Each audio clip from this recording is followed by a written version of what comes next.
দেখো, বিসমিল্লাহির রহমানির রহিম। আজকে আমরা পড়ব হলো দ্রাব্যতা, ঠিক আছে? বেশি দেওয়া যায়। আজকে পড়ব হলো দ্রাব্যতা। না, এবার সবাই মনোযোগ দাও, ভিডিও ঠিক মতো হোক আর না হোক, এবার এখানে মনোযোগ দাও, ঠিক আছে? আজকে আমরা যেটা পড়ব হলো দ্রাব্যতা, এর ইংরেজি হচ্ছে ছিল সলিউবিলিটি।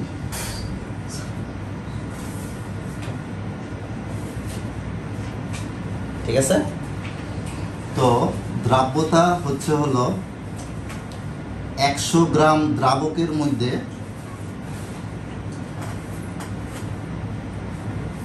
100 গ্রাম সম্পৃক্ত দ্রাবক হইল, অসম্পৃক্ত হইলে হবে না।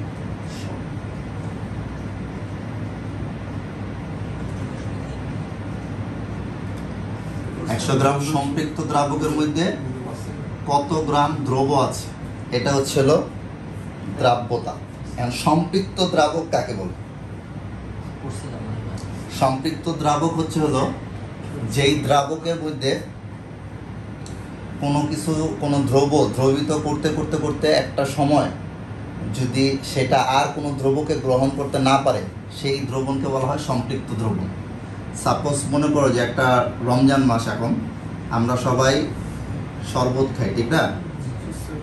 এটা হচ্ছে হলো পানি, এই পানিটা হচ্ছে হলো দ্রাবক। পানিটা কি? দ্রাবক।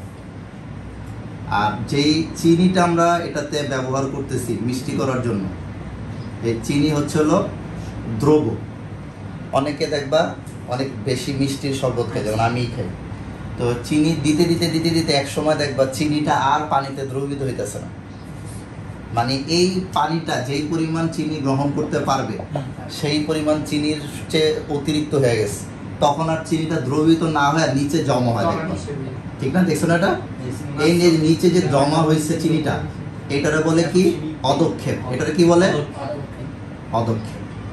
কোনো দ্রবণের মধ্যে যদি অদক্ষেপ পড়ে, তাহলে তুমি শিওর যে দ্রবণটা সম্পৃক্ত হয়ে গেছে, সম্পূর্ণ হয়ে গেছে। সম্পৃক্ত, হ্যাঁ, সম্পূর্ণ হয়ে গেছে। ওটা হলো নর্মাল আমাদের সোশ্যাল ল্যাঙ্গুয়েজ, কিন্তু কেমিস্ট্রির ভাষায় কি ওটা? সম্পৃক্ত হয়ে গেছে। ইংরেজিতে বলে স্যাচুরেটেড। ঠিক আছে? বুঝতে পারছো জিনিসটা? তাহলে সম্পৃক্ত দ্রবণ বুঝতে পারছো যে একটা দ্রাবক তার সর্বোচ্চ পরিমাণ দ্রব গ্রহণ করার ক্ষমতাকে সম্পৃক্ততা বলে। লেখো জিনিসটা। একটি দ্রাবক তার সর্বোচ্চ পরিমাণ দ্রব গ্রহণ করার ক্ষমতাকে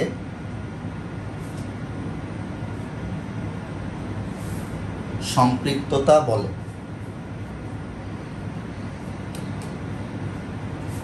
দ্রুত লিখতে হবে, আর যেহেতু মানে কাস্টিং করা হইতেছে, তোমরা পরে শুনে নিতে হবে। দেখো এবারে দিকে। এখন আচ্ছা, এখানে আরেকটা জিনিস আমি মিস করছি, সেটা হচ্ছে একটা দ্রাবক সর্বোচ্চ যে পরিমাণ দ্রব গ্রহণ করতে পারে তাকে বলা হয় তার সম্পৃক্ততা, কিন্তু এটা একটা নির্দিষ্ট টেম্পারেচারে হতে হবে। প্রত্যেকটা নির্দিষ্ট টেম্পারেচারের জন্য সম্পৃক্ততা ভিন্ন। টেম্পারেচার যদি ফিক্স না থাকে তাহলে কিন্তু এই জিনিসটা ঠিক থাকবে না। অবশ্যই নির্দিষ্ট তাপমাত্রা, ঠিক আছে? এই যে দ্রাব্যতাটা যে আমরা দেখতেছি, এটা অবশ্যই নির্দিষ্ট তাপমাত্রা।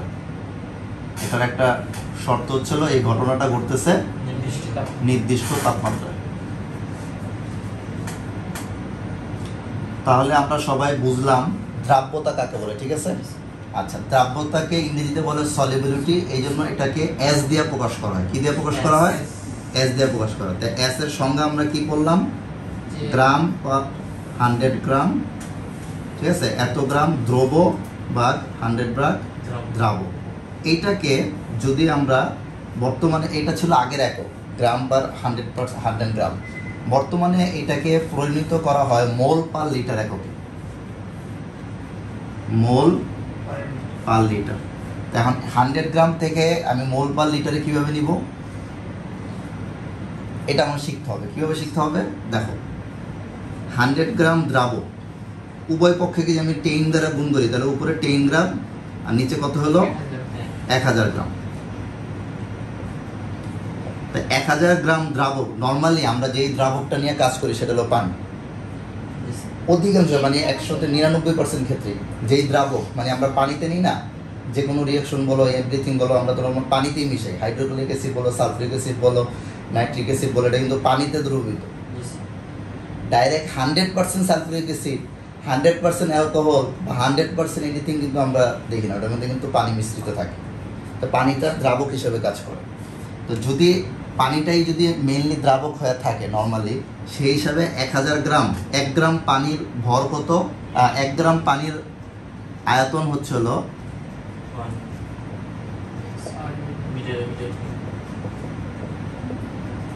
1 মিলিলিটার। ঘনত্ব বলছেন না হ্যাঁ, আয়তন? 1 মিলিলিটার মানে হচ্ছে হলো 1 সেন্টিমিটার কিউব। ঠিক আছে, তুমি যদি এটা সেন্টিমিটার মিটার এগুলাতে দাও তাহলে আয়তনটা দিতে হবে কিউবে, আর লিটার মানে অটোমেটিক এটা আয়তন করা আছে। ঠিক আছে, তাহলে এই যে এখানে কি হবে, আমার নিচে উপরে 10 গ্রাম আর নিচে আমার 1000 মিলিলিটার। সবাই বুঝতে পারতেছ? ক্লিয়ার অলি? আচ্ছা, তো 1000 মিলিলিটার মানে কি আবার 1 লিটার। আর এই যে উপরে যে 10 গ্রামটা আছে, এই 10 গ্রামটা আমি কি করতে পারি, আচ্ছা এখানে কিন্তু আমি দ্রবটা ধরে নিয়েছিলাম 1 গ্রাম, সেই হিসাবে আমার 10 গ্রাম হয়েছে। ঠিক আছে, তো যেটাই হোক এটা এক্স গ্রাম হইতে পারে। ঠিক আছে, এটা এক্স গ্রাম হইতে পারে। তো এই এক্স গ্রামকে আমার কি করতে হবে, বা 10 গ্রামকে আমার কি করতে হবে, এটাকে আমার আণবিক ভর দিয়ে ভাগ করতে হবে, এম।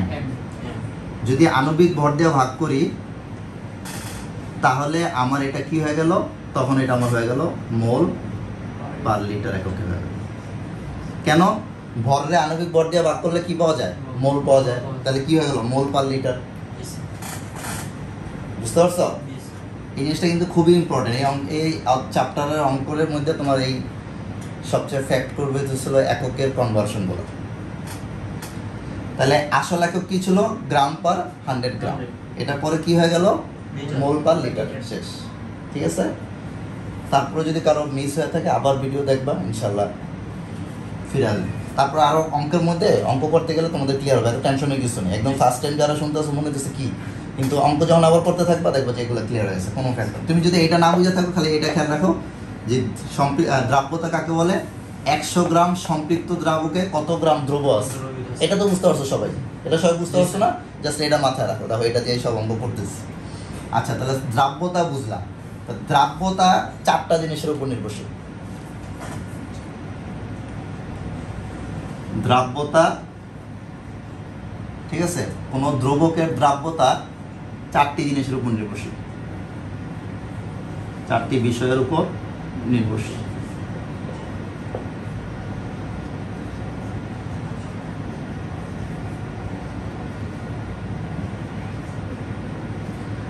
এক নম্বর হচ্ছে দ্রবের প্রকৃতি, যেই দ্রবটা আমরা দ্রবীভূত করতেছি। সাপোজ চিনির জায়গাতে যদি বালু দিতা তাহলে কোনো দ্রবীভূত হইতো না, হইতো না। তার মানে কি, দ্রবের প্রকৃতি।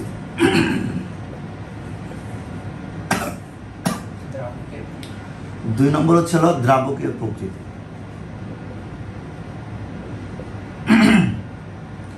3 নম্বর হচ্ছে তাপমাত্রা।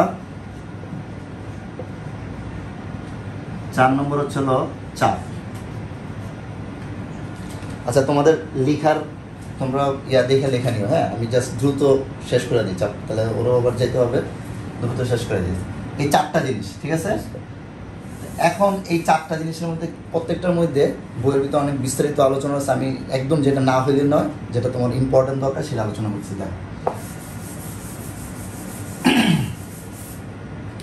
দ্রবের প্রকৃতি। দ্রবের প্রকৃতি তো অলরেডি সবাই বুঝে ফেলছো। সাপোজ মনে করো জিঙ্কের যে পরিমাণ দ্রাব্যতা, তো সোডিয়ামের তো সেরকম হবে না, পটাশিয়ামের তো সেরকম। দ্রব্য চেঞ্জ, দ্রাব্যতাও চেঞ্জ। ঠিক একইভাবে দ্রাব্যতাটা পানিতে যেই পরিমাণ দ্রবীভূত হবে, চিনিটা যদি আমি এখন মধুতে দিই তাহলে সেই পরিমাণ দ্রবীভূত হবে না। বা আমি যদি দুধের মধ্যে দ্রবীভূত করি তখন দুধটা হয়ে যাবে দ্রাবক আর চিনি হয়ে যাবে দ্রব্য। তো এই যে দ্রাবক আমার পরিবর্তন হয়ে গেল, তখন কি দ্রাব্যতাও পরিবর্তন হয়ে যাবে। এই 2টা জিনিস একদম সবাই বুঝতে পারছে। 3 নম্বরটাতে একটু আলোচনা আছে।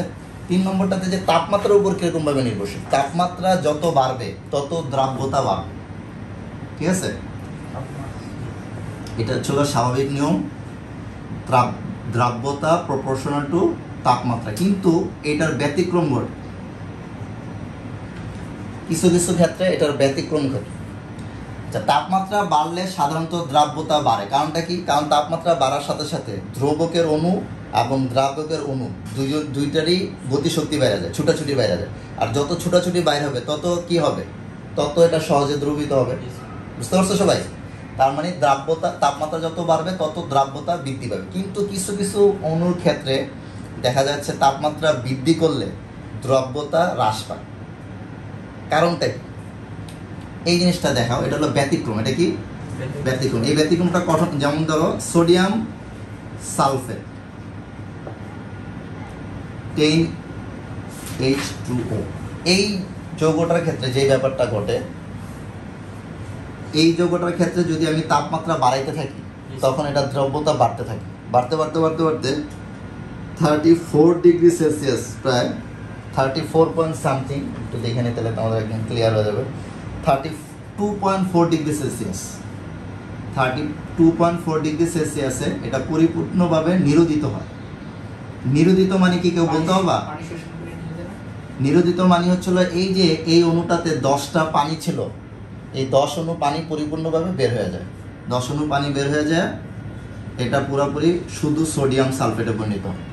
তো 32 ডিগ্রি সেলসিয়াস পর্যন্ত এটা তাপমাত্রা বাড়াইলে দ্রাব্যতা বাড়ছে, কিন্তু এরপরে যখন সম্পূর্ণ পানিগুলো বাইরে হয়ে গেছে তখন এটার যদি আমি তাপমাত্রা বাড়াইছি তখন দ্রব্যতা আরও কমছে। কারণটা কি? কারণ হচ্ছিল এটা যে দ্রবীভূত হবে, রিয়াকশনটা কি হবে? রিয়াকশনটা ছিল এইটা, এই বিক্রিয়াটা হচ্ছিল তাপ, এই বিক্রিয়াটা হচ্ছিল তাপ উৎপাদী বিক্রিয়া। তাপ হারি বিক্রিয়া হলে কি হবে? তাপ হারি বিক্রিয়া হইতেছিল যদি আমি যে বিক্রিয়া তাপ, ও না, এটা হলো তাপ, হ্যাঁ তাপ উৎপাদী বিক্রিয়া। এটা কি বিক্রিয়া? তাপ উৎপাদী হওয়ার কারণে কি হইতেছে, যত আমার বাম থেকে ডানে যাচ্ছে বিক্রিয়াটা, আমার যত বাম থেকে ডানে যাচ্ছে তত তাপ উৎপন্ন হইতেছে। তো এর মধ্যে আমি আরো তাপমাত্রা বাড়াইতেছি। তো লা-শাতিলনের নীতি অনুসারে যদি তাপ উৎপাদী বিক্রিয়া তাপমাত্রা বাড়াই তাহলে বিক্রিয়াটা কি বিপরীত দিকে আসে, আর বিপরীত দিকে যদি আসে তাহলে তার আয়নে পরিণত হইতে পারলো না, আর আয়নে পরিণত না হইতে পারলে দ্রবীভূত হইতে পারলো না। এই জন্য তাপমাত্রা বাড়াইলে দ্রাব্যতা কমে যায়। এটা একটা বেসিক জিনিস, এটা হলো তোমাদের মানে যত মূল থেকে জানবা তত তোমাদের ভালো লাগে। বুঝতে পারছো? এটা নর্মালি তোমাদের যে প্রশ্নটা থাকার কথা যে দ্রাব্যতা বাড়লে সব কিছু কি তাপমাত্রা, মানে তাপমাত্রা বাড়লে দ্রাব্যতা বাড়ার কথা, এটা খুবই স্বাভাবিকভাবে বুঝাইছে। যত তাপমাত্রা বাড়বে তত সহজে দ্রবীভূত হবে। কিন্তু তাপমাত্রা বাড়লে দ্রবীভূত হওয়া বন্ধ হয়ে যাবে, মানে কম দ্রাব্যতা কমে যাবে। এটা কখন ঘটবে? যেই সব রিয়েকশনের ক্ষেত্রে, রিয়েকশনটা হচ্ছিল তাপ উৎপাদী, সেই সবের ক্ষেত্রে তাপমাত্রা বাড়ালে কি দ্রাব্যতা কমে। বুঝতে পারছো? এটা কি নীতি? লা-শাতিলের নীতি। লা-শাতিলের নীতি খেয়াল আছে সবার?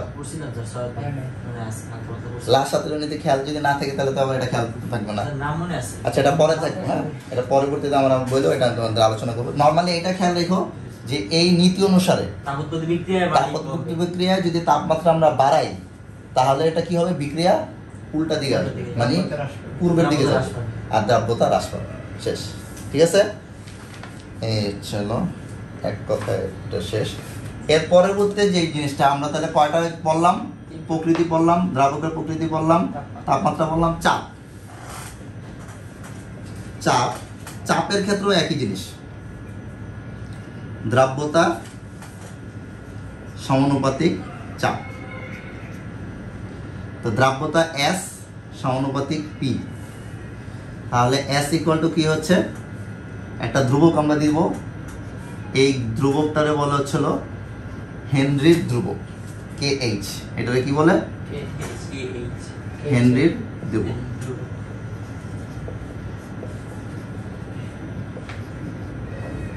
দেখা যাচ্ছে? ইয়াসিন ক্লিয়ার দেখা যাচ্ছে? ওকে। তো S ইকুয়াল টু KHP, এই KHটা হলো হেনরির ধ্রুবক। এখানে একটা লিমিটেশন আছে এই ধ্রুবকের। আচ্ছা, এখানেও কিন্তু এই যত ঘটনাটা ঘটবে সবগুলো কিন্তু স্থির তাপমাত্রায় ঘটবে। বারবারই বলতেছি, তাপমাত্রা যদি চেঞ্জ হয়ে যায় তাহলে কিন্তু এই পুরো সিস্টেম যত সংজ্ঞা আছে সবকিছু কিন্তু চেঞ্জ হয়ে যাবে। তাপমাত্রা বাড়লে যেমন বাড়বে, হ্যাঁ এটাতে তাপমাত্রা, এখানে তাপমাত্রাটাই হয়তো আসলে মানে কি বলে এটা ভ্যারিয়েবল। অন্য যেসব ঘটনার ভিতরে সেখানে তাপমাত্রা স্থির। আর এখানে আসলে সব স্থায়ী, কিন্তু তাপমাত্রা হলো পরিবর্তন হইতেছে। বুঝতে পারছো? জি স্যার। চাপের ক্ষেত্রে না? হ্যাঁ, তাপমাত্রার ক্ষেত্রে। তাপমাত্রা। ঠিক আছে। আচ্ছা, তো এখানেও কি তাপ স্থির, তাহলে এই কে এইচটারে কি বলে? কেসটা বলে হেনরি ধ্রুব। এটাও বই একটু পড়ে নিবা, ঠিক আছে? এটা আবার সঞ্জিত কুমার গুলসারের বই আছে, নাকসারের বই না। নাকসারের বইয়ের মধ্যে প্যারামিটার দিছে 3টা, আমি যতটুকু দেখলাম। 4 নম্বরটা দিছে কিনা আমি দেখি নাই, কিন্তু চাপও একটা প্যারামিটার। চাপও যদি বাড়ে তার দ্রাব্যতা কি বাড়বে, চাপ কমলে দ্রাব্যতা কমবে। কিন্তু এইটা কখন? যেসব ক্ষেত্রে দ্রবটা দ্রাবকের সাথে কোনো রিয়াকশন না করে। দ্রব যদি দ্রাবকের সাথে রিয়াকশন করে তখন তো এগুলো কিছু থাকবে না, তখন অন্যান্য জিনিস হয়ে যাবে। এটাতে কি হইতেছে এখানে কিন্তু, এই যে দ্রব দ্রাব্যতার মধ্যে কি হইতেছে এই জিনিসটা একটু সবাই দেখো। সাপোজ মনে করো সিলভার ক্লোরাইড, এটা সলিড, এটা কি সলিড। এটা পানিতে দ্রবীভূত হইলো লিকুইড। সলিড থেকে কি হলো লিকুইড। এই লিকুইডের থেকে যখন আরো ইয়া হইলো তখন এটার বলে হলো আয়নিত। এটার কি বলে? অ্যাকুয়াস। কি বলে? অ্যাকুয়াস। এটার বলে কি? এই আয়ন। এই জিনিসটারে বলে, এইটাই আমরা চাইতেছি, এটাই হলো আমাদের দ্রাব্যতা। এটা কি আমাদের দ্রাব্যতা। এটা কিন্তু এটা যেই জিনিসটা ঘটছে এটাও এক ধরনের রিয়াকশন, কিন্তু এই রিয়াকশনে কি হচ্ছে? জাস্ট বিয়োজিত হবে। জাস্ট কি হবে? বিয়োজিত হবে। নতুন অন্য কোনো প্রোডাক্ট তৈরি করতেছে না। কি হইতেছে? পানিতে যায় বিয়োজিত হইতেছে। এই জিনিসটা বুঝতে হবে, ঠিক আছে?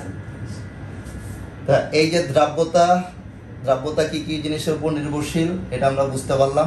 হাইড্রোক্লোরিক গ্যাস যদি পানির সাথে বিক্রিয়া করে, যে সোডিয়াম আর পানি মানে ক্ষার এবং উৎপন্ন করে, মানে হাইড্রোক্লোরিক গ্যাস পানির সাথে বিক্রিয়া, পানির সাথে ক্ষারের সাথে বিক্রিয়া করে। হ্যাঁ হ্যাঁ, ওই ক্ষারের সাথে বিক্রিয়া করে ওটা তো দ্রাব্য হইবে না। না, ওটা হলো ক্ষারের সাথে বিক্রিয়া করে অন্য প্রোডাক্ট তৈরি করতেছে, ঠিক আছে? আর মনে করো হাইড্রোক্লোরিক অ্যাসিডটা তুমি যদি পানিতে রাখো, এখানে কি দেখা যায়? নাচ দেয় না। আচ্ছা, এইখানে তাহলে মুসলাম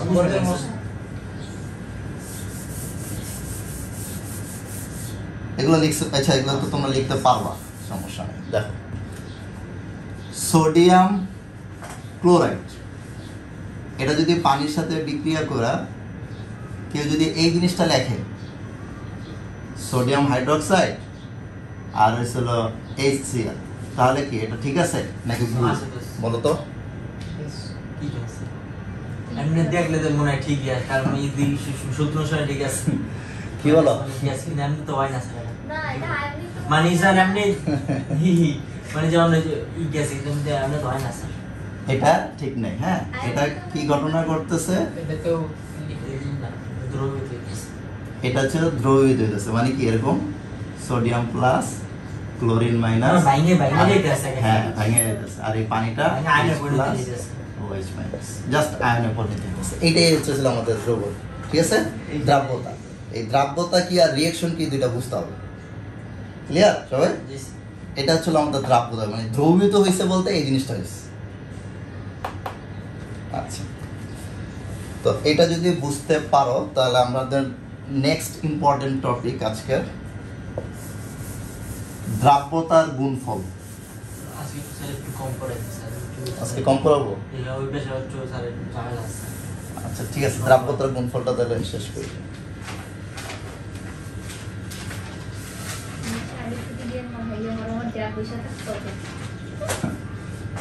দ্রাব্যতার গুণফল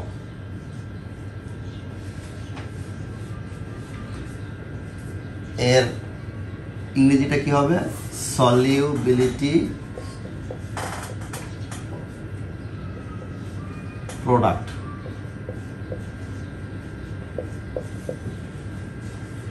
ঠিক আছে, এটা কি দেখা যাচ্ছে তোমাদের বোর্ডের ভিতরে? একটু দেখা যাচ্ছে। একটু দেখা যায়? কি কোনো মতো দেখা যায় আর কি। আচ্ছা ওটা দেখলে বুঝবে। আচ্ছা, সলিউবিলিটি প্রোডাক্ট দেখো। এখন সলিউবিলিটি সলিউশন মানে কি?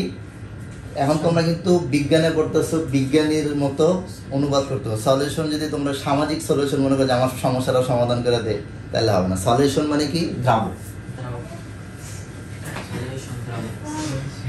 বিজ্ঞানের দ্রাবক। ঠিক আছে, তোমরা এখন বিজ্ঞানের ছাত্র, বিজ্ঞানের ছাত্রী, সব বিজ্ঞানের মতো ইয়া করতে হবে। আর সলিউট না দ্রব, সলভেন্ট। সলভেন্ট মানে কি, যদি বলে আমি এখন ধনী, সলভেন্ট স্বাচ্ছন্দ্য মনে আছি, ঠিক আছে, সচ্ছল আছি, এটা সেটা না। এখানে সলভেন্ট মানে হচ্ছে দ্রাবক।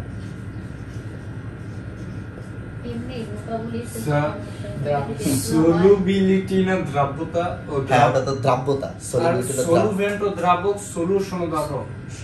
সলিউশন হলো দ্রবণ, দ্রবণ, সরি, এটা হবে কি দ্রবণ। Thank you. দ্রবণ মানে কি, যেটার মধ্যে দ্রাবক এবং দ্রব দুইটাই আছে। দুইটা কিন্তু ডিফারেন্স। দ্রবণ আর দ্রাবক দুইটা কিন্তু ভিন্ন জিনিস, ডিফারেন্ট জিনিস। এটাতে দ্রাবক প্লাস দ্রব দুইটাই আছে। সলভেন্ট মানে দ্রাবক, সলিড মানে দ্রব, সলিউশন মানে হচ্ছিল দ্রবণ। দ্রবণের মধ্যে দ্রাবক দ্রব দুইটাই আছে। আর সলিউবিলিটি প্রোডাক্ট মানে কি, দ্রাব্যতার গুণফল। দ্রাব্যতার গুণফলকে প্রকাশ করা হয় কে দিয়ে, এসপি। এই যে এসপিটা আসলে কোথা থেকে, সলিউবিলিটি প্রোডাক্ট, সলিউবিলিটি প্রোডাক্ট। আচ্ছা, দ্রাব্যতার গুণফল কাকে বলে? স্যার দ্রব বুঝলাম, দ্রাবক বুঝলাম, দ্রবণ বুঝলাম, কিন্তু হ্যাঁ। দ্রব্যটা বুঝলাম না। দ্রব্যতা, দ্রব্যতা, দ্রব্যতা হচ্ছিল এই যে, এখন আরো ক্লিয়ারলি বুঝতে পারবা। এই যে মনে করো এটার মধ্যে 100 গ্রাম পানি আছে, কি আছে, 100 গ্রাম পানি। ইনশাল্লাহ এখন ক্লিয়ারলি বুঝতে পারবো। 100 গ্রাম পানি, এই 100 গ্রাম পানিটা কি, দ্রাবক। 100 গ্রাম পানি দ্রাবক। এইটার মধ্যে সাপোজ মনে করো এটা কিন্তু আমি ধরে নিতেছি, হ্যাঁ, আচ্ছা ধরে নিতে ধরলাম এটার মধ্যে এই 100 গ্রাম দ্রাবক পানিটা সম্পৃক্ত, কি সম্পৃক্ত। এই সম্পৃক্ত হয়েছে কত গ্রাম সোডিয়াম ক্লোরাইড দ্বারা, মনে করো x গ্রাম সোডিয়াম ক্লোরাইড দ্বারা, হ্যাঁ, x গ্রাম সোডিয়াম ক্লোরাইড। তাহলে এই দ্রাব্যতা, দ্রাব্যতা সমান সমান কি বলছি আমি, S। তাহলে এই x গ্রাম সোডিয়াম ক্লোরাইড ভাগ 100 গ্রাম H2O, এইটাই হচ্ছে দ্রাব্যতা। বুঝতে পারছো এবার সবাই, ক্লিয়ার? এই 100 গ্রাম দ্রাবকের মধ্যে কত গ্রাম সোডিয়াম ক্লোরাইড আছে, এইটাই হচ্ছিল কি দ্রাব্যতা। কিন্তু এই একটাই দুইটা শর্ত, ঘটনা করতে হবে নির্দিষ্ট টেম্পারেচারে, আর দ্রবণটা হইতে হবে কি সম্পৃক্ত। এটা খেয়াল রাখতে হবে। দ্রবণে কতটুকু দ্রাব্য মানে সম্পৃক্ত আছে, মানে ইয়েতে আছে, হ্যাঁ হ্যাঁ, আইনির অবস্থা আছে, হ্যাঁ। ওইটাই মানে ওইটাই হচ্ছে দ্রাব্যতা। ইজি জিনিস। মানে বাংলা মানে পাশাপাশি উচ্চারণ করে দিকে মানে হ্যাঁ, এই জন্য সমস্যা, বিশেষ করে এটাতে প্রবলেমের সবচেয়ে বেশি পরে হতেছিল সে জাস্ট কত গ্রাম আছে এটারই মনে করেছে দ্রাব্যতা, কত গ্রাম আছে এটাই দ্রাব্যতা না, কত গ্রাম আছে সম্পৃক্ত দ্রবণে, সম্পৃক্ত দ্রবণ। ঠিক আছে তাহলে? আচ্ছা, তো এখন আমরা করব দ্রাব্যতার গুণফল। যদি সিলভার ক্লোরাইড, আর এই দ্রাব্যতার গুণফলগুলো পাওয়া যায় যেসব দ্রবগুলা কম দ্রবীভূত হয়, স্বল্প দ্রবণীয় তাদের ক্ষেত্রে। অনেক বেশি দ্রবণীয় যারা, তাদের ক্ষেত্রে কি দ্রাব্যতার গুণফল পাওয়া যায় না। এই জিনিসটা একটা মাথায় রাখতে হবে। কি জন্য স্বল্প দ্রবণীয়, কি জিনিস আমি লিখে দিলাম, কেএসপি আমরা যা পাবো কিসের জন্য, স্বল্প আচ্ছা লেখাগুলো স্পষ্ট দেখা যায় তো ইয়াসিন? পড়ার কারণ অনেকে তোমরা লিখতেছো না, পড়াবাড়ি বুঝতে পারবো না, বুঝা যায়? ওকে, স্বল্প দ্রবণীয় সিলভার ক্লোরাইড হচ্ছে একটা স্বল্প দ্রবণীয়। এটা যদি আমার দ্রবীভূত হয়ে দুইটা আয়ন তৈরি করে, একদম সহজ জিনিস, এটা কি সম্পৃক্ত দ্রবণের মধ্যে আছে। সম্পৃক্ত দ্রবণের মধ্যে স্বল্প দ্রবণীয় একটা যৌগ, এটা দ্রবীভূত হয়ে কি কি তৈরি করছে, এইটা আর এটা তৈরি করছে। যে আয়ন দুইটা তৈরি করছে, এই আয়ন দুইটার গুণফল কি বলে হচ্ছিল, কেএসপি, মানে দ্রাব্যতার গুণফল।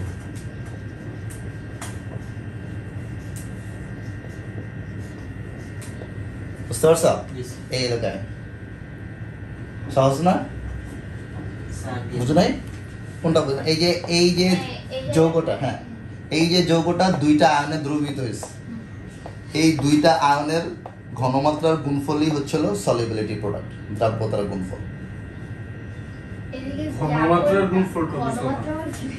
ঘনমাত্রার গুণফল জিনিসটা কি বুঝলাম না। ঘনমাত্রা হচ্ছে হলো এইটা কত গ্রাম লুকায়িত আছে। তুমি যখন এটা বাই করবা যে সোডিয়াম আছে x গ্রাম, তো সোডিয়াম x গ্রাম আছে কত আয়তনে, সেটা তুমি বাই করতে পারবে না। তো সোডিয়ামের যে আণবিক ভর সেটা দিয়ে ভাগ করলে তো এটা মোল পার লিটার হয়ে যায়। আর মোল পার লিটার মানে কি ঘনমাত্রা, ওই যে একদম ফার্স্টে যে আমি লিখছি মানে কি ইয়া একদম ক্লাসের শুরুতেই জানিয়েছে ক্লোরিন আর এই দুটোটাকে কি আলাদা আলাদা করে মোল পার লিটার নিতে মোল পার লিটার হতে হবে, বাস শেষ। দুইটার আলাদা করে মোল পার লিটারে নিয়ে দুইটা গুণ করবা, তাহলে তুমি পেয়ে যাবা। বুঝতে পারছো?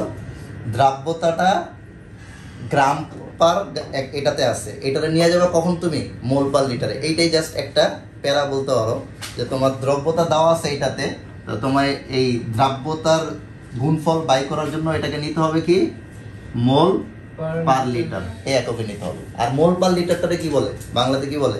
ঘনমাত্রা। ঠিক আছে, এই রকম। এখন এই সূত্রের জন্য এটা এইটা, অন্যান্য সূত্রের জন্য কি হবে এটা খুবই ইম্পর্টেন্ট। ভিডিওটা পজ করে সবাই দেখে নেবে, এটা খুবই ইম্পর্টেন্ট। এটা মুছে ফেললাম, ঠিক আছে? এটা হলো খুবই ইম্পর্টেন্ট। এই এখন একটা খুবই ইম্পর্টেন্ট বিষয় যেটা বইয়ে পড়লেও ছেলেরা বুঝতে পারে না, এই জিনিসটা একটু তোমাদের মাথায় রাখতে হবে। এই একদম মেইন কোরের মধ্যে আমরা এসে পড়ছি। আজকে ভাবছিলাম পুরো একদম একটা সৃজনশীল তোমাদের সলভ করে দিন, কিন্তু আচ্ছা ঠিক আছে, শুধু এই যে 3টা রিঅ্যাকশন লিখবো, 3-4টা রিঅ্যাকশন লিখবো, প্রত্যেকটা রিঅ্যাকশনের জন্য কেএসপি কেমনে বাই করতে হয় সেটা দেখবা। এটার থেকে লিখে একদম শুরু ইয়ে করে সিলভার ক্লোরাইড, এটাতে ক্যাটায়ন অ্যানায়ন আর কেএসপি। আচ্ছা ওইখানে তো দেখা যায় না, না এখানে দেখা যায় না। আচ্ছা একটু নিচে না দাগ দিয়ে দাও স্কেল উপরেটা। আচ্ছা সমস্যা নাই, তবে এখন দেখতে পাবা আশা করি। এখানে দেখা যায় সিলভার ক্লোরাইডে, এটাতে ক্যাটায়নটা কি আছে? Silver ion. ক্যাটায়ন দেখা যায় না, না? আপনি দাগ দিয়ে দাও সব ভালো বিষয়, তো বারবারই বলা মনে আছে। আচ্ছা এখান থেকে একটু নিচ পর্যন্ত দেখা যায়। জি, ও আচ্ছা আচ্ছা, তাহলে এটা মাথায় রাখতে। এখান থেকে সিলভার ক্লোরাইড, এটাতে সিলভার ক্লোরাইডটা, আর এখানে এটা দেখা যায়। ও আচ্ছা, তাহলে আমার দেখা দরকার নাই, তোমরা পড়াটা দেখা গেলে হইল। এইবার দেখো ইনশাল্লাহ একটা জিনিস এবার বুঝতে পারবো, এবং এটা দিয়ে সমস্ত অঙ্ক করতে হবে, সমস্ত অঙ্ক এটা দিয়ে করতে হবে। সিলভার ক্লোরাইড থেকে একটা সিলভার আয়ন তৈরি হয়েছে, একটা ক্লোরাইড আয়ন তৈরি হয়েছে। ক্যাটায়ন এটা দ্রাব্যতা কত? এস। অ্যানায়ন এটার দ্রাব্যতা কত? এস। যদি এটার এস হয় এটার এস হবে, কারণ দুইটা সমান সমান আছে, ঠিক না? দুইটা সমান সমান আছে, তাহলে কেএসপিটা কত হবে? কেএসপি আমরা সূত্রই তো জানি যে এটার গুণন এটার গুণমাত্রা, তাহলে S into S S square. আচ্ছা এটা আরেকটু আমি ইয়া করে লিখবো, কারণ হতেছিল যাতে তোমাদের একটু পরে একটা জটিল রিঅ্যাকশন আসলে সেটাও বুঝতে পারো।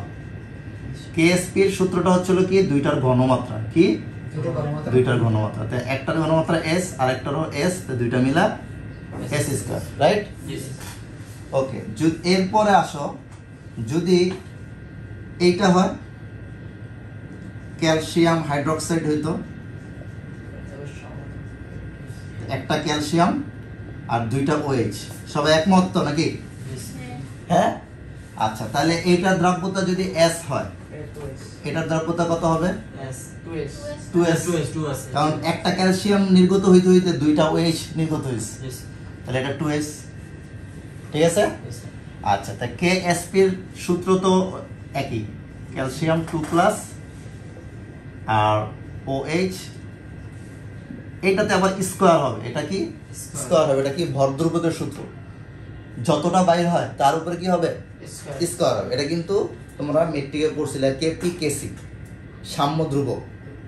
ওই সাম্য ধ্রুবকের চ্যাপ্টারের মধ্যে আছে, সাম্য ধ্রুবকের চ্যাপ্টারের মধ্যে আছে যে তোমার এটা আমি লেখা এখনই মুছে ফেলবো। দেখো a 2a + b, ঠিক আছে? এটার থেকে তৈরি হলো মনে করেছিল 2c + d, 2c + 3d, আমি একদম স্পেসিফিক লিখি। তাহলে এখানে কেসির সূত্রটা হবে, এটা হলো সাম্য ধ্রুবক। এই যে উৎপাদের ঘনমাত্রা, এটা কি উৎপাদ, এই দুইটা কি সি আর ডিটা কি উৎপাদ, উৎপাদের ঘনমাত্রা লিখবা, লেখা এই ঘনমাত্রার সহগ যত পাওয়ার তত হয়ে যাবে। সি এর পাওয়ার কত, সি এর সহগ কত 2, পাওয়ার 2। এই হলো সিস্টেম। আর নিচে থাকবে হচ্ছে হলো বিক্রিয়ক, নিচে কি থাকবে বিক্রিয়ক। তো এ এর পাওয়ার, এ এর ইয়া কত সহগ 2, সেই স্কয়ার, বি এর সহগ কত 1, তাহলে এটা পাওয়ার 1 আর লেখা লাগবে না। তো এইটা হচ্ছে কেসির সূত্র। এটা কি কেসি হচ্ছে হলো একটা সাম্য ধ্রুবক। কোনো একটা বিক্রিয়া চলতে চলতে চলতে, যে কোনো উভমুখী বিক্রিয়া চলতে চলতে চলতে এক সময় সাম্য অবস্থায় পৌঁছায়। যেই সময় সাম্য অবস্থায় পৌঁছায় সেটা যেই ধ্রুবকের মাধ্যমে পৌঁছা যায়, জানা যায়, সেটা হচ্ছে কেসি। কেসি মনে হয় তাহলে তো কেসির মান এক এক ক্ষেত্রে এক এক রকম। হ্যাঁ, এক এক বিক্রিয়ার ক্ষেত্রে এক এক রকম, প্রত্যেকটা বিক্রিয়ার জন্য আলাদা। কেসি ফিক্স প্রত্যেকটা বিক্রিয়ার জন্য নির্দিষ্ট। হ্যাঁ, ওই রিঅ্যাকশনের জন্য এটা ধ্রুবক, ওই নির্দিষ্ট রিঅ্যাকশনের জন্য এটা ধ্রুবক। তাহলে কেপিটা কেপি, হ্যাঁ কেপি হচ্ছে হলো এটা চাপ দিয়ে, কেসি কেপি। এটার মধ্যে যদি এটা আবার আরেকটু জটিল, সেটা হলো এটা দিয়ে তোমার কি করতে হবে, প্রেসার দিয়ে বের করতে হবে। কেপি মানে প্রেসার স্যার। হ্যাঁ, চাপ দিয়ে। সি মানে কনসেন্ট্রেশন, এটা হলো ঘনমাত্রা। এই যে দেখো যে ঘনমাত্রা চিহ্ন দিছি না, আমরা এখানে এই যে কেসিতে যেই কাজটা করতেছি এটা কেসি দিয়ে, ওটা কেসি দিয়ে করতে, তোমাদের কেপিতে আপাতত প্রয়োজনে ওটা আংশিক চাপ দিয়ে বের করবে, ঠিক আছে? তোমরা জাস্ট কেসিতে ভিডিওতে এই জিনিসটা এখানে পেলে কেসির সূত্র কি এইটা, বাস এটা দেখ। আমি এখানে এটা লিখছি এই কারণে, এইটা বোঝানোর জন্য যে এই ওএইচ এর উপরে স্কোয়ার কেন হলো। ওএইচ এর উপর স্কোয়ার হইছে এই যে কেসির সূত্র অনুসারে। কেসির সূত্রতে আমরা পড়ে আসছি যেই ঘনমাত্রার সহগ যত তার পাওয়ার তত হবে। তো এই যে ওএইচ এর সহগ কত 2, এই জন্য এটার পাওয়ার কত হইছে স্কোয়ার, ঠিক আছে? বাস এটাই হলো মেইন জিনিস। তাই এখন এই কেএসপি এর মধ্যে ক্যালসিয়াম ক্যাটায়নের মান কত S, আর ওএইচ এর মান কত 2S। এই যে দিকে দেখো, পাশে দিকে দেখো, পরে লেখার পরে, এখন তোমাদের লেখার প্রয়োজন নেই, তো তোমরা আগে জিনিসটা দেখো, ঠিক আছে? তাহলে দ্রুত আমি শেষ করে দিই। S into 2S, clear? S into 2S হলে এটা কি হচ্ছে? আচ্ছা, এখানে 2S কিন্তু পাওয়ার আছে স্কয়ার, ঠিক আছে? জিনিসটা ভালো মতো বোঝার চেষ্টা করো। তাই যে বুঝো না, এই জন্যই তো বলতেছি এখন লেখা যাবে না, কেউ এখন লেখো না, আগে কথা বুঝো। ক্যালসিয়াম আর দুইটা হাইড্রোক্সাইড। তো এখানে আগে আসো যে ক্যাটায়ন কয়টা, ক্যাটায়ন S পরিমাণ দ্রব্যতা আর অ্যানায়ন 2S পরিমাণ। এটা তো তোমরা স্বীকার করছো যে এটা আমরা প্রথমেই স্বীকার করে নিছি, ঠিক আছে? যে ক্যালসিয়াম হাইড্রোক্সাইড থেকে একটা ক্যালসিয়াম আয়ন বাইর হয় আর দুইটা হাইড্রোক্সাইড আয়ন বাইর হয়। সেই হিসাবে ক্যালসিয়ামের দ্রাব্যতা যদি S হয়, তাহলে OH এর দ্রাব্যতা কত 2S। এটা কাহিনী দিকে শেষ। আচ্ছা, এবার এদিকে আসো।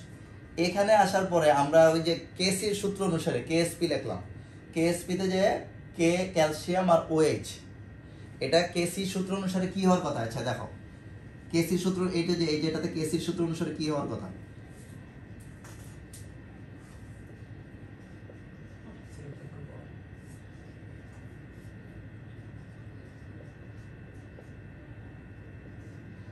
এটা হওয়ার কথা, রাইট?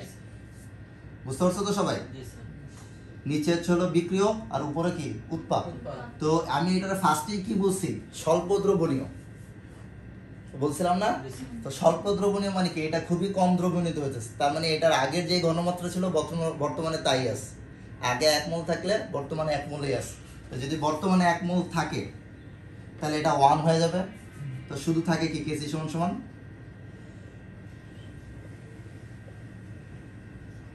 শুধু এটা থাকতেছে না, মেইনলি কেসি এক ধরনের কেএসপি, বুঝতে পারছো? কেএসপি আর এটা একই, এই জন্য তো আমি কেসি থেকে কেএসপির থেকে কেসিতে তোমাদের যা দেখাইলাম। তো কেএসপিটা মেইনলি কি উৎপাদের ঘনমাত্রার গুণফল। তো এখন উৎপাদের ঘনমাত্রার গুণফলের সূত্র অনুসারে এটা কি হয়েছে, OH স্কয়ার হয়ে গেছে। আচ্ছা, OH যদি স্কয়ার হয়ে যাবে, এবার আমরা মানগুলো বসাবো। ক্যালসিয়ামের মান S আর OH এর মান কত 2S, আর উপরে তো স্কয়ার আছে আগের থেকে। তাহলে কি হলো S into 4S স্কয়ার মানে 4S কিউব। স্যার আমি কথা বলি, স্যার এখানে 2S মানে 2OS এর জন্য লিখছিলাম আমরা 2S, আর 2 তো আসছে ওই যে আমি শুধু OS এর মধ্যে S, হ্যাঁ হ্যাঁ 2S আর 2 আসছে ওই 2 এর কারণে। হ্যাঁ। আর এখানে তো 2 না, শুধু OS আছে, OS উপরে স্কয়ার আছে, তো এই যে স্কয়ার হওয়ার কথা না। না, এই যে OH এর মানটা তো আমরা উপরে থেকে বের করছি, এটা অ্যানায়ন, অ্যানায়নের মান 2S। ও আর আমার 2S ওই এখানে নিছে। NN মানে 2s বসাইছি আর স্কয়ার হইতেছিল ওই যে কেস এই যে কেসির যে সূত্র অনুসারে স্কয়ার সেটা স্যার কেএসপি তে আমরা এনআই না ক্যাটায়নের মান বসাবো হ্যাঁ মান বসায় ওইটার উপরে ওটি দিয়ে স্কয়ার দিব হ্যাঁ। থাকলে বাস শেষ। এই যে আরো কয়েকটা দেখো সেটা তুই পরে পরে তুলে পরে আবার এটা দেখো এই এখান পর্যন্ত দেখা যাচ্ছে তো নাকি তুমি সে পর্যন্ত দেখা যায় অবশেষ এই যে দেখো এটা কি হবে তাহলে এটা s এটা 3s আর ksp কি হবে কেস গুলো 9 3 3 9 ওই এইটা কত শুধু এই পিরিয়ড কত হইছে ও হইছে 3s ও সরি বলেছি আমরা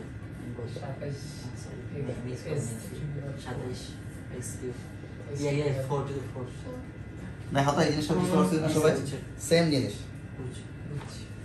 ঠিক আছে স্যার কেএসপি দ্বারা কি প্রকাশ করা হয় ksp দ্বারা বোঝাচ্ছিল সলিবিলিটি প্রোডাক্ট দ্রাব্যতার গুণফল এই যে এই জিনিসটা তুমি এই যে অ্যালুমিনিয়াম হাইড্রোক্সাইডটা যদি তুমি পানিতে রাখো তাহলে এটা সর্বোচ্চ কতটুকু পর্যন্ত এটার যে আয়নগুলো আছে এই আয়নগুলোর দ্রবণের গুণফল আচ্ছা যদি এটা ক্যালসিয়াম ফসফেট হতো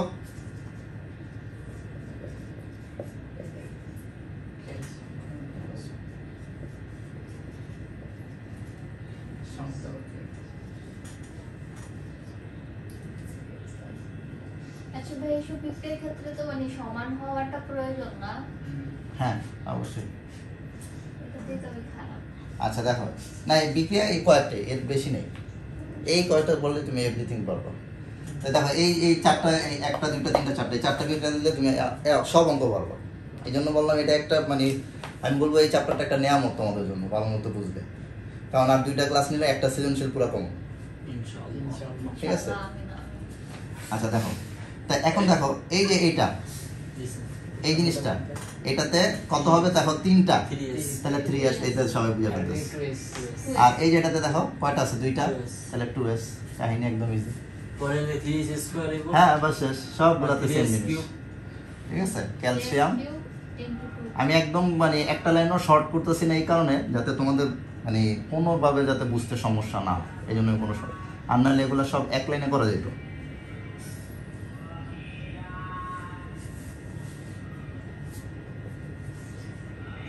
ঠিক আছে বাস এবার তোমার মানগুলো বসায় দাও এটাতে কি দিবা 3s এটাতে দিবা 3s কিউব এটাতে কি দিবা 2s 2s স্কয়ার দুইটা গুণ করলে কত হয় ক্যালকুলেশন 27 আর 4 কত হয় দেখো 100 কত হয় 108 না ওকে 108 s টু দি পাওয়ার 5 শেষ ঠিক আছে এই জিনিসটা হচ্ছিল তোমাদের কি এই জিনিসটা হচ্ছিল তোমাদের কিভাবে সলিবিলিটি প্রোডাক্ট বাই করবা সেটা নিয়ম এই জিনিসটা কি কিভাবে সলিবিলিটি প্রোডাক্ট বাই করবা সেটা নিয়ম আচ্ছা ঠিক আছে তো একটা অঙ্ক জাস্ট করা দিই জাস্ট একটা অঙ্ক একটা আমি অঙ্ক তুলে নি ভাইয়া ভিডিও আছে বলেন তো। হ্যাঁ ওইখান থেকে তুলে নিও সমস্যা ও, নেই এটা তো স্যার ভিডিওটা দিবেন কি সে আমি আমার চ্যানেলে দিয়ে দেবো ওইখান থেকে দেখে নেবে। আপনার ইউটিউব চ্যানেল হ্যাঁ ঠিক আছে নাও দেখো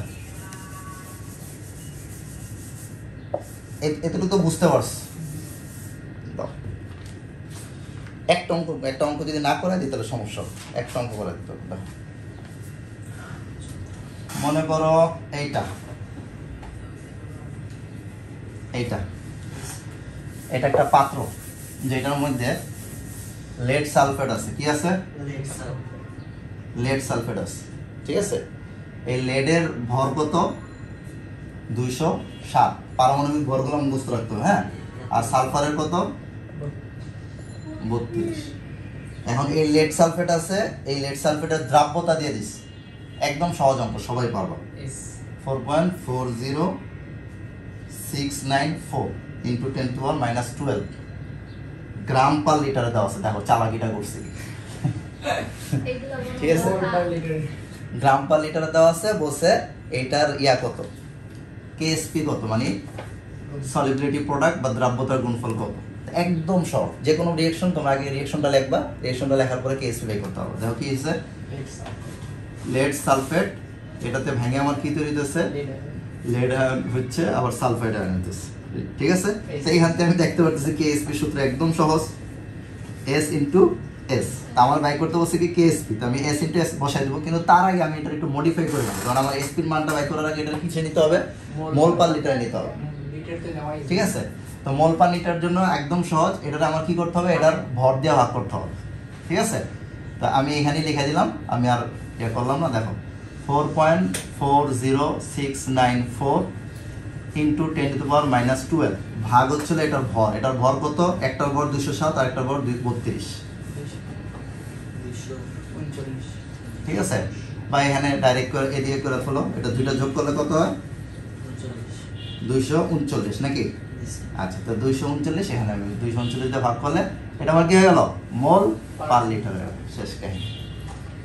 তাহলে এস স্কোয়ার আর এস স্কোয়ার পরে আমি এখানে মানটা বসাই দিলাম 4.40694 ইন্টু 10⁻⁻12 ভাগ 239 পুরা হোল স্কোয়ার, যেটা মান হবে সেটা আমার কেস।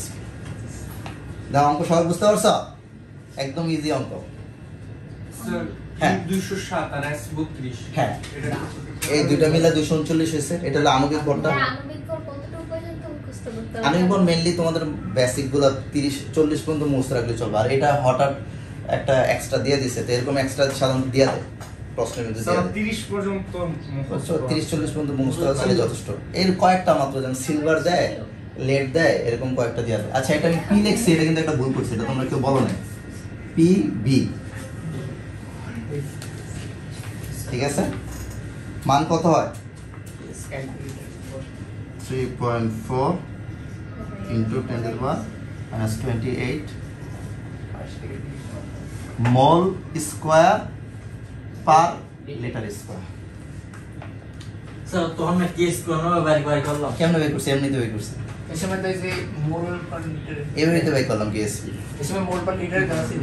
আর তখন তো ওই স্যার যে এইগুলো করলাম আমরা এস ইনটু এস, সেটা যে এস ইনটু এস ই তো করলাম, হ্যাঁ। এই যে S into S, S square পর ওরা এস এর মান বসে দিছেন। হ্যাঁ, শেষ। ও স্যার, আচ্ছা ভাই, এদিকে এভাবে তো বলো। লিটারটা না থাকতো, শুধু গ্রামে থাকতো। হ্যাঁ হ্যাঁ এদিকে তো লিটারটা দিয়ে দেওয়া আছে। হ্যাঁ, হ্যাঁ। যদি লিটারটা দিয়ে দেওয়া না থাকতো, আর শুধু যদি গ্রামে থাকতো আর বলতো যে মোট পার লিটারে নিতে, তখন আচ্ছা, শুধু গ্রামের তো থাকতে পারবে না, তোমার বলতে হবে কোন, যদি গ্রাম পার গ্রাম হইতে পারে, যে সেটা বলতেছো। হ্যাঁ, যদি সেটা হইতো তাহলে একদম ফার্স্ট টাইম দেখাইছি।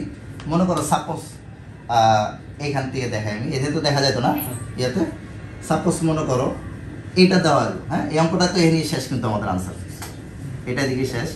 কিন্তু ও বলতেছে যে এস এর মানটা সাপোজ আপনার মনে করেন যে 5 গ্রাম পার 100 গ্রাম দেওয়া আছে, রাইট? তুমি কি এটা বলতেছো? হ্যাঁ। আচ্ছা, যদি এটা থাকতো তাহলে কি হতো, তাহলে ওই যে ওই আগের মতো করতা, উপরে 10 দিয়ে গুণ, নিচে 10 দিয়ে গুণ, কেন? তাহলে আমার এই যে 1000 গ্রামটা আমি লিটারে নিতে পারলাম, ও, আর না তো আমি লিটার তো নিতে পারতেছি না। 1000 গ্রাম মানে কি 1000 মিলিলিটার, আর 1000 মিলিলিটার মানে কি 1 লিটার, তাহলে 50 গ্রাম পার 1 লিটার। এইবার এই 50 গ্রামটার আমি আণবিক ভর দিয়ে ভাগ করতাম, তাহলে মোল পার লিটার হয়ে যেত। এই যে 50 পার এম পুরোটা হয়ে গেছে, আর পার 1 লিটার, ঠিক আছে? বা সাপোজ মনে করো আমি একদম ডাইরেক্ট স্পেসিফিক এইটার জন্যই বাই করে ফেলি, মনে করো এইটার জন্যই বাই করে, পিবিএস আমার দেওয়া ছিল এই জিনিসটা, ঠিক আছে? পিবিএস এর এটা দেওয়া ছিল, তো পিবিএস এর ভর কত 239, তখন আমি এটা 239 দিয়ে ভাগ করতাম, যেটা হয়তো এত মোল পার লিটার আমার উত্তর হইতো। বুঝতে পারছো কত হয়? দেখো এখন লিখে ফেলি, 50 ইয়া 0.2 একবারে পুরোটা একটা বলো, মনে করো 0.0, 0.20 হ্যাঁ 0.2, আচ্ছা ওকে, বাস মনে করো 209, এই যে মোল পার লিটার, দেখছো মোল পার লিটারও হয়ে গেল। তখন আমি এই এস এর মানটা এখানে বসাই দিলে হয়ে যেত, ঠিক আছে? ক্লিয়ার? তাহলে আজকে কেএসপি এতটুকু বন্দি থাকলো, আমাদের যদি ছুটি চাচ্ছ। স্যার যতটুকু পড়াশোনা করছেন প্রতিটুকু দিবেন স্যার। হ্যাঁ, আমি দেখা দিতেছি। বুঝি নাও। কিছু